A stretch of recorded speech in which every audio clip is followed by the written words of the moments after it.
খুব কষ্ট, অনেকে কান্না করে ভাই, খুব কান্না করছে। আমরা পুরুষ মানুষ, ভিতরে কান্না আসে কিন্তু কান্না দেখাইতে পারি না। জানি 14 তখন আমরা চলে গেলাম, আমরা নিয়ে যাওয়ার পরে আপনার ইফতারি ইফতারি শুধু একটা, যেমন বাংলাদেশে বলে শুধু একটা আটা রুটি, একটা পরোটা, হোটেলের একটা পরোটা, শুধু একটা পরোটা, 3-4টা খেজুর আর 200 মিলি একটা জুস আর একটু ডাউল, খালাস। এই খাবারটার পরে আপনার সৌদি বলে খ্যাপসা, আমাদের একটা বিরিয়ানি, মানে বিরিয়ানি বলতে মনে করেন এত খাবার, ওই খাবারটা খাইলেও ভাই ক্ষুধায় ভালো লাগে না, খুব কষ্ট হয়। এই খাবারটা আসে রাত্রে 12টার সময় বা 1টার সময়। এই খাবারটা 12টা হোক 1টা হোক খাইলে দিব। তারপরে আপনার এত ঘন্টা রাখি, আবার ইফতার করি, শুধু দুবেলাই খাবার, শুধু দুবেলাই রমজান মাসে, আর কোনো খাবার নাই।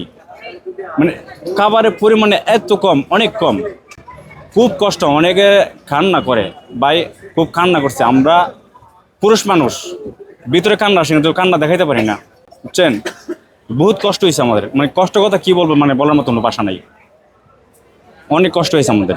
আমাদের চাওয়া বলতে যে বাংলাদেশের এই এমবেসির জন্য বলতে হয় যে ওরা নিয়ে যেন জেলখানায় গিয়ে সেরা তথ্য নেওয়া হয়।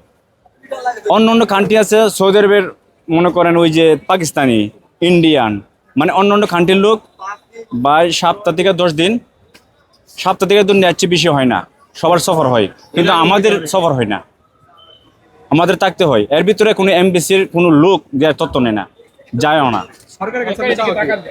সরকারের কাছে আমার চাওয়া যে বাংলাদেশের যারা প্রবাসী আছে ওরা যদি ধরে বা মনে করেন জেলখানা নিয়ে যায়, আর এমবেসিকে বলতে হবে যে ওরা যেন তথ্য নেয়, তথ্য নেওয়ার পরে যত শীঘ্রই বাংলাদেশে পাঠানো যায় তত আমাদের জন্য মঙ্গল।